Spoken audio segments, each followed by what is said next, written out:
नमस्कार दोस्तों, मेरा नाम है गौरव और आप देख रहे हैं हमारा चैनल ट्रेड निफ्टी चैनल में आप सभी दोस्तों का एक बार फिर से स्वागत है। देखो दोस्तों, जैसा कि आप लोगों ने वीडियो का टाइटल देखा है, वीडियो का टाइटल आपसे कहता है कि how to make a trade plan on paper and how to trade efficiently and effectively. अब देखो, इन बातों का मतलब समझो। देखो, आपने देखा होगा कि बहुत बड़े बड़े जो भी आपके पास में बिजनेसेस हैं, तो वो बिज़नेस को करने से पहले करते हैं रिसर्च, और बिज़नेस को रिसर्च करने के अंदर अपना 80% ऑफ द टाइम लगा देते हैं।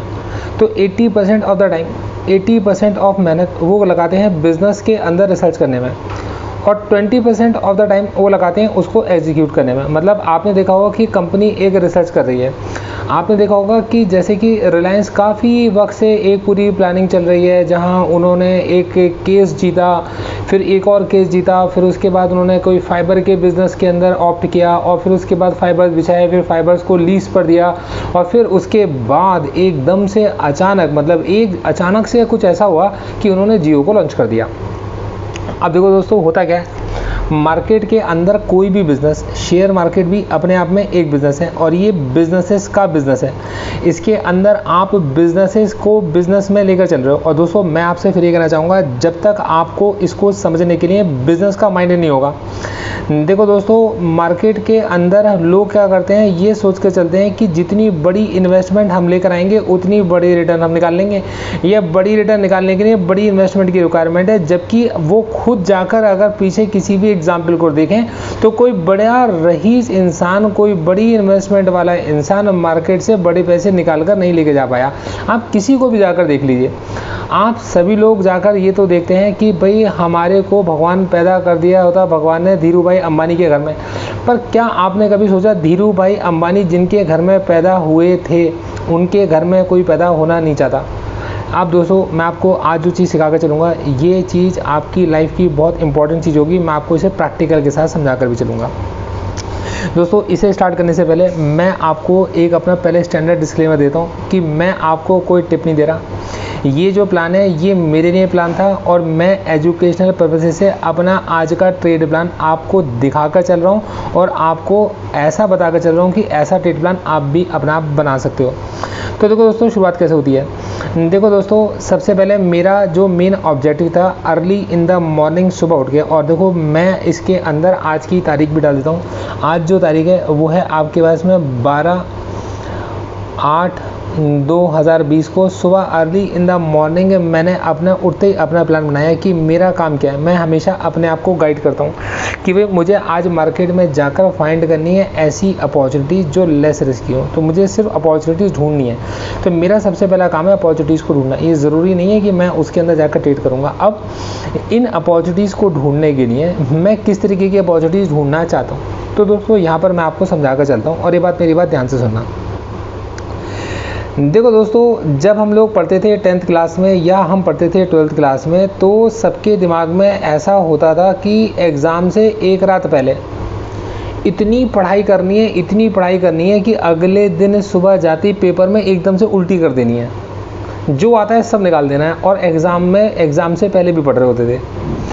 दोस्तों, किस्मत की बात है कि मतलब मेरा जन्म जिस तरीके के परिवार में हुआ, वहाँ पर एजुकेशन को लेकर मतलब पेरेंट्स का एक ही मानना था कि बेटे मुझे आपके नंबर जितने मर्जी आएँ, मुझे ये चीज़ चाहिए, तुम्हारे को कॉन्सेप्ट क्लियर होना चाहिए।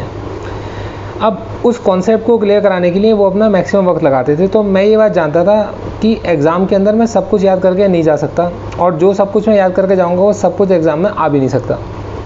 तो ऐसी कंडीशन में मैं ये सोच के आता था कि मैं लिमिटेड चीज़ें करके जाऊँगा।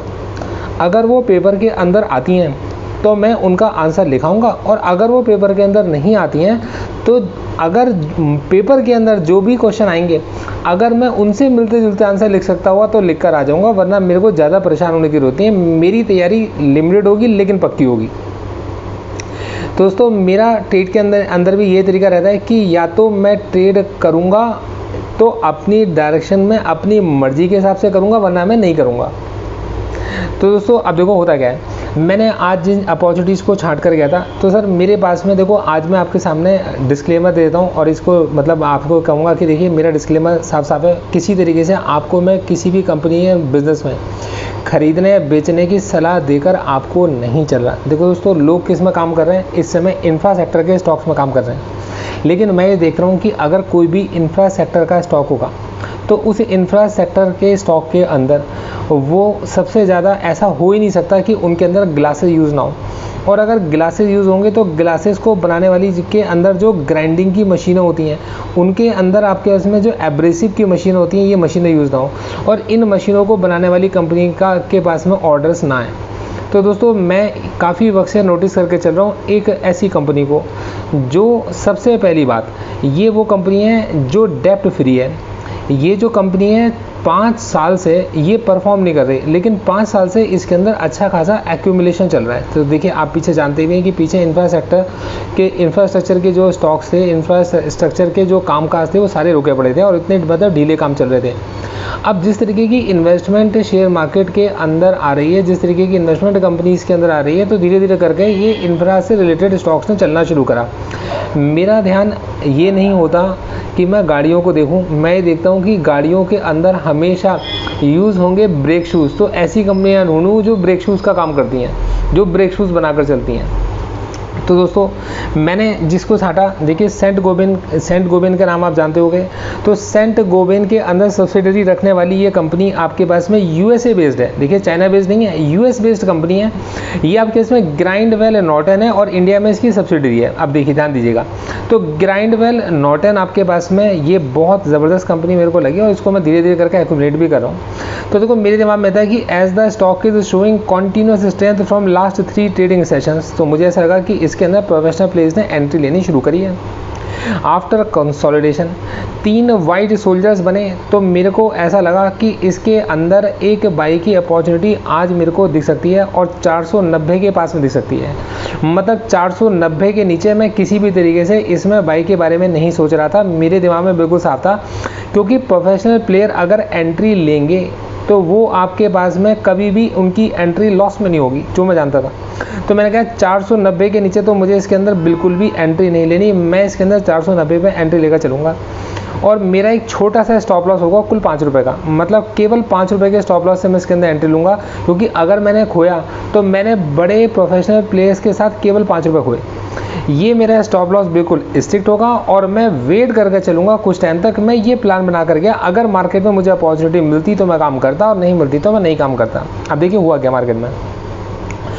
महाराज, मार्केट में ये ओपन होता है 504 से थोड़ा सा ऊपर और उसके बाद हल्का सा नीचे आता है, 503 पॉइंट कुछ पर आता है। मेरी जो एंट्री थी वो इसमें 504 थी, क्योंकि मेरे लिए सीधा 5 रुपये का स्टॉप लॉस, मतलब 499 रुपये का मेरा स्टॉप लॉस मैंने फिक्स लगाकर मैंने इसको छोड़ दिया।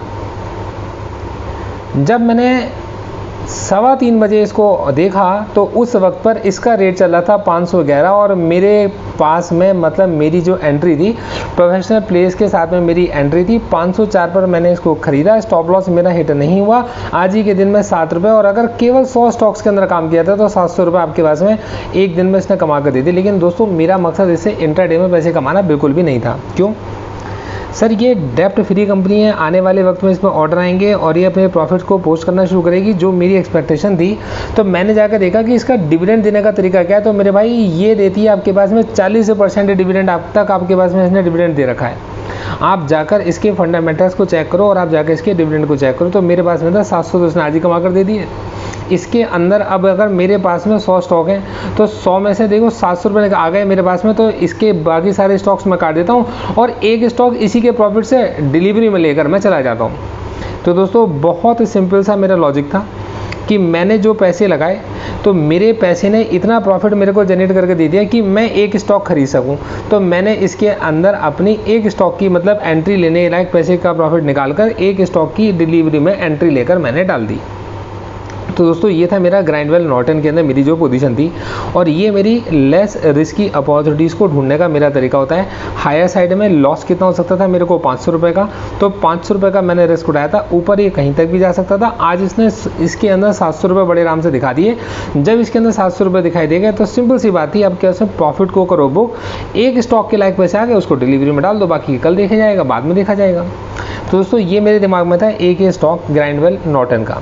अब दोस्तों होता ये है कि देखो हर एक इंसान का अपना अपना तरीका है काम करने का। अब देखो मैं एक स्टॉक ढूंढ के लेके जाता हूँ, एक मैं बैंक निफ्टी को देख के जाता हूँ और एक मैं निफ्टी को। मतलब मैं मार्केट में केवल 3 चीज़ों के अंदर काम करता हूँ, इसके अलावा मैं चौथी चीज़ की तरफ ध्यान देता ही नहीं। क्यों मुझे फालतू काम करना। हाँ, जब कभी मैं स्टॉक में काम नहीं करता या बैंक निफ्टी में काम नहीं करता तो मैं गोल्ड में काम करता हूँ। अगर मैं गोल्ड में काम करूँगा तो गोल्ड की जो सोच है वो बैंक निफ्टी और निफ्टी की सोच से अलग है, तो मैं कभी भी बैंक निफ्टी और निफ्टी में काम उस वक्त पर कभी भी नहीं करता। और पीछे अगर आप लोग मेरे साथ रहे हो तो आप लोगों ने इसको देखा भी होगा। दोस्तों इसी तरीके से अगर मैं कभी करेंसी के अंदर काम करता हूं, तो जब मैं करेंसी के अंदर काम करता हूं तब भी मैं ये देखकर चलता हूं कि मार्केट के अंदर अपॉर्चुनिटीज़ कौन सी हैं। और जब मैं करेंसी के अंदर काम करता हूं तब भी मैं बैंक निफ्टी और निफ्टी में काम नहीं करता, और मैं हमेशा प्लान बनाकर जाता हूँ। तो दोस्तों मैंने अब आया मैं बैंक निफ्टी पर। तो दोस्तों बैंक निफ्टी के बारे में मेरी क्या सोच थी कि बैंक निफ्टी ने राइज कराया 22,080 से because of news. As the sector is already in consolidation, market में बहुत अच्छे कंसोलिडेशन के साथ था। कंसोलिडेशन को इसने ब्रोक करा, तो कंसोलिडेशन को ब्रोक करा, so I will try to find out the range for every fall below 22,200। तो मेरे दिमाग में ये था कि जब भी कभी मार्केट 22,200 के नीचे जाएगा तो मैं इसे एक अपॉर्चुनिटी की तरह लूँगा और 21,800 की पुट के अंदर अपॉर्चुनिटी ढूंढूंगा स्मॉल इन्वेस्टमेंट से। सर मैं ये सुबह सोच कर गया और मार्केट में 21,800 की पुट के अंदर जो अपॉर्चुनिटी मिली वो आपके पास में 36 रुपीज़ पर मिली, और ये आपके पास में 48 रुपीज़ तक गई। आप इसे जाकर चेक भी कर सकते हो। अब दोस्तों फिर वही तरीका, आपने अगर 2 या 3 लॉट के अंदर काम करा है तो आप 2 या 3 लॉट के अंदर काम करा है तो एक लॉट के अंदर आपने उनके एक लॉट को रोक के रखा, बाकी जगह से प्रॉफिट बुक कर लिए, तो आपके पैसे निकल कर आ गए। अब उसके बाद आप इसको कैरी कर सकते थे। दोस्तों ये मेरे पास में एक लेस रिस्क की अपॉर्चुनिटी थी बैंक निफ्टी के लिए, जिसको मैं ऑब्जर्व कर मार्केट के अंदर गया था। अब दोस्तों उसके बाद देखिए निफ्टी के लिए दो I am bullish on Nifty, I will make a long strangle as today is expiry. तो देखो मेरे दिमाग में क्या था कि निफ्टी या तो बहुत ज़्यादा ऊपर की तरफ मूव करेगा या बहुत ज़्यादा नीचे तरफ मूव करेगा। तो इस केस में 50 पॉइंट ऊपर की एक कॉल और 50 पॉइंट नीचे की एक पुट का मैं एक लॉन्ग स्ट्रैंगल बनाकर चलूँगा। देखिए मैं ये नहीं कहूँगा कि मैंने इसके अंदर काम करा, मैंने इसके अंदर काम नहीं करा, क्योंकि मेरी जो इन्वेस्टमेंट थी बहुत लिमिटेड थी। तो 4 या 5 हज़ार रुपये के अंदर जो मैं काम कर सकता था वो केवल यही काम में आज के दिन में किया जा सकता था। तो दोस्तों निफ्टी के अंदर मेरे दिमाग में था कि मैं एक लॉन्ग स्ट्रैंगल बनाकर काम करूँगा। और आज अगर आपने मार्केट के अंदर निफ्टी को ऑब्जर्व किया होगा तो दोस्तों जिन लोगों ने लॉन्ग स्ट्रैंगल बनाया था आज उन लोगों के पास में मौके थे, पुट साइड में भी मौके थे और कॉल साइड में भी मौके थे। So I am expecting a big move to come. तो मेरे दिमाग में ये मेरा प्लान था। तो देखो दोस्तों अब मुझे नहीं पता आप इस वीडियो को कब देखोगे, तो जब कभी भी आप इस वीडियो को देखोगे आप उस दिन 12/8/2020 की देखो डेट आपके पास में लिखी हुई है। आप पीछे जाकर इस प्लान को मेरे चेक करना और आप देखना कि जैसा जैसा मैंने आपको बताया क्या सच में उस दिन वैसा वैसा हुआ था। और जो लोग इसको आज के दिन देखेंगे तो ऑब्वियस ही बात है कि उनको तो पता ही होगा आज मार्केट में किस तरीके की अपॉर्चुनिटीज़ बनी थी। दोस्तों प्लान दिखाने का मकसद सिंपल सा ये था कि आप लोग अपने ट्रेडिंग को पहले पेपर पर प्लान करना सीखो, आप लेस रिस्क की अपॉर्चुनिटीज़ को ढूंढना सीखो, और दोस्तों अपने इन्वेस्टमेंट एडवाइज़र की सलाह लेकर ही मार्केट में आप लोग इन्वेस्ट करके चलो। Thank you so much, all the best.